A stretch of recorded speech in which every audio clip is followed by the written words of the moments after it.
ఇప్పుడు చాలా కేసుల్లో అంటే ఓపెన్‌గా కనిపిస్తున్న కేసుల విషయంలో కూడా చర్యలు తీసుకుంటున్నట్టు ఇంకా కనిపిస్తలేదు. అంటే అంటే ఇప్పుడు కొన్ని భూముల కాళేశ్వరం విషయము ఉన్నది. ఆ! ఇప్పుడు మనం బెస్ట్ ఇప్పుడు కాళేశ్వరంది కూడా గొడవ నడుస్తుంది. మీరేమో జ్యుడిషియల్ ఎంక్వైరీ అంటున్నారు. వాళ్ళేమో సీబీఐకి లెటర్ రాయండి అని బీజేపీ వాళ్ళు అంటున్నారు. ఇప్పుడు వాళ్ళది ఇవి డ్యూయల్ రూల్ ఉన్నది. వాళ్ళు ఉన్నన్ని రోజులు వాళ్ళు సీబీఐకి కేంద్ర మంత్రి హోదాలో మనోడు కిషన్ రెడ్డి కూడా రాయొచ్చు హ్మ్. కదా. కిషన్ రెడ్డి రాసినా రాదు కదా అట్లా. రానప్పుడు నేనేమంటున్నా అంటే డిపార్ట్మెంటల్ రివ్యూస్ జరుగుతున్నప్పుడు హ్మ్. ఇక్కడ కదా తేలాల్సింది. తేలిన తర్వాత మా పరిధి దాటి నేను శిక్షించలేని స్థితి నీ దగ్గరికి వచ్చినప్పుడుగా సిబిఐకి వచ్చేది. హ్మ్. ఇప్పుడు అట్లాంటి ఏమైంది, ప్రభుత్వం రాగానే కక్షపూరితమైన చర్యలకు ఉన్నారు అని చెప్పి ఒక బ్యాడ్ వెదర్ కూడా వస్తుంది.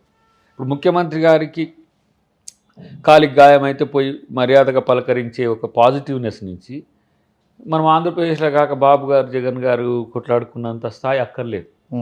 ఏ స్థాయి వ్యక్తులైనా మంచి పని చేసిన వాళ్ళకు వాళ్ళకి మంచి మంచి పూలదండలు చూస్తాం. ఎవరైతే అవినీతి అక్రమాలు చేసిండ్రో వాళ్ళు కూడా జైలు గోడలు చూడాల్సిందే. ఎందుకంటే ఏ మనం నేరాలు చేయకపోయినా మనం చూడాలి అనిపిస్తుంది. ఎందుకు ఎక్కడో డౌట్ అనిపిస్తుంది. డౌట్ ఏమి ఉండదు. కాకపోతే సైలెంట్‌గా ఉండడమా లేకపోతే శుభమా అంటూ నీకు సగం నాకు సగం అనుకోవడమా? కాదు, శుభమా అంటూ పెళ్లి జరిగే టైంలో సావెందుకు కోరడం. కాబట్టి మంచి ఫస్ట్ ట్రాక్ మీదకి తీసుకురావాలి, సెట్ చేయాలి. మొత్తం సిస్టమ్స్ అన్ని కూడా ఒక రకమైన విధ్వంసమే. విధ్వంసం. నేను కొన్ని డిపార్ట్మెంట్స్లో పెద్దలతో కలిసినప్పుడు మాట్లాడుతున్నా కదా, అవి నిన్న తుమ్మల గారిని కూడా కలిసిన అగ్రికల్చర్కి సంబంధించిన అంశంలో కుదురుకోవడానికి సమయం పడుతుంది దాకా అంటున్నాడు ఆయన. అంటే ఏంది, చాలా ఎక్స్పీరియన్స్డ్ మంత్రి కదా. మొన్న అంతకుముందు దామోనని కలిసిన. సో బడ్జెట్స్ లేవు, రిక్వైర్మెంట్స్ ఎక్కువ ఉన్నాయి. సో మరి బడ్జెట్స్ ఏమైనా అలకేట్ అయిన బడ్జెట్స్ ఇట్లా నేను ఇప్పుడు శ్రీధర్ బాబు గారు కలిసినప్పుడు ఇండస్ట్రీస్కి సంబంధించి వాళ్ళు ఇప్పుడు రివ్యూస్ చేస్తున్నారు. అంటే వాళ్ళని కలిసినప్పుడు కొన్ని డిపార్ట్మెంట్స్ సంబంధించిన అంశాలు కూడా కొన్ని తీసుకుంటున్నప్పుడు ఈ కక్షపూరితంగా ఉండాల్సిన అవసరాలు లేవు. కానీ అవినీతి జరగడానికి స్కోప్ ఉన్న ఇరిగేషన్ కానీ, రెవెన్యూ కానీ విషయంలో చాలా లూట్ అది ఒక మీరు చాలా హామీ ఇచ్చినారు జనానికి. రాహుల్ గాంధీ హామీ ఇచ్చిండు, దోచిన భూములన్నీ తీసుకొని పేదలకు పంచుతామని అన్నారు. డెఫినెట్ చాలా పెద్ద స్టేట్మెంట్ అది. ఏంటంటే ఇప్పుడు భూమాత వచ్చిన తర్వాత రకరకాల భూములు ఉన్నాయి. ఇప్పుడు భూదాన యజ్ఞ బోర్డు ఉంది, సిసిఎల్ఏ కట్యాచ్ చేసిండ్రు, ఏం తీసుకున్నారో చూడాలి.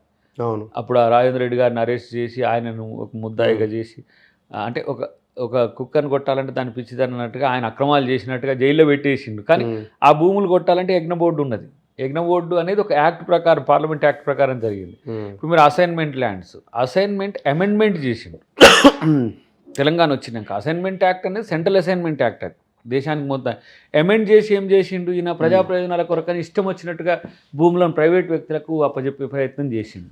ఇప్పుడు వక్ఫ్ భూములు కానీ, లేదంటే ఏమంటారు వీటిని కాందిశీకుల భూములు కానీ, లేదంటే ఇంకా చెప్పాలంటే ఈ సర్ఫికాస్ భూములు, జాగీర్దార్ అబాలిషన్ అయిన భూములు. ప్రత్యేకించి సమస్య సీలింగ్ తర్వాత వచ్చిన భూములు ఏవైతే ఉన్నాయో వీటిని మళ్ళీ పాత యజమానులకే పోయేటట్టుగా చేసిండు మంచిగా పైప్ లైన్. సీలింగ్ భూమి ఏంది, మనం ఆ రోజు ఎక్కువ భూమి ఉన్నోళ్ళు జమీందారు జాగీర్దారుల నుంచి తీసుకోవడం, పేదలకు పంచడం అనేది చేసినాం. ఇక్కడ ఏమైంది, ఇక్కడ పొజిషన్ కాలం ఇరికింది. ఓకే, 1951 కాసరపానికి 71 కాసరపానికి తేడా ఉంది. 71 కాసరపానిని మనోడు 51 చేసే పని వాడి ఈ అనుభవందారు కాలం తీసేసి కౌలు రైతును కూడా చంపేసింది. అంటే ఎవరైతే భూమిని సాగు చేసుకునే ఓబీసీలు కానీ, ఎస్సీలు కానీ, ఎస్టీలకు కానీ అది ఇప్పుడు యాజమాన్యపు హక్కు అనేది బదలాయింపు కాలే. నీ ధరణిలో ఎక్కేసరికి ఆయన భూమి లేదు. ఇప్పుడు భూమాత ఏమవుతుంది, ఏ రికార్డ్ ఎట్లా చేసిండ్రో దాన్ని ఒక భూ సర్వే చేయడం, ట్రాక్స్ అన్నింటిని కూడా సరి చేయడం. ఎవరు అక్రమంగా, ఇప్పుడు దాదాపు నేను అనుకుంటున్న ఒక 3-4 లక్షల ఎకరాల భూమి అన్యాక్రాంతమైంది. అన్యాక్రాంతమైంది అంటే అక్రమాల పాలైంది. హైదరాబాద్ చుట్టూ 1 లక్ష ఎకరాల పైచులకు దాన్ని ఎంక్వైరీ చేయకుండా బట్టి గారు ఒకసారి పెద్ద స్టేట్మెంట్ ఇచ్చిండు, మీరు గమనంలో ఉండాలి.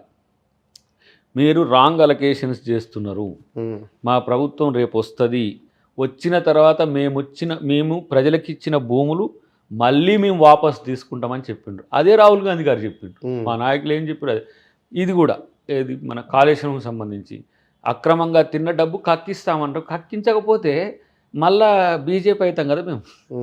బీజేపీ కవిత గారిని మరి బట్టకాల్చి మీద చేసిరా, ఏం చేసిన పక్కన పెడితే వాళ్ళైతే నష్టపోయింది.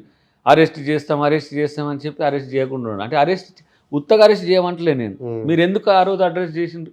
మేము కూడా కక్కిస్తాం, వాపస్ తీసుకుంటాం అనే అంశాల విషయంలో వెనక్కి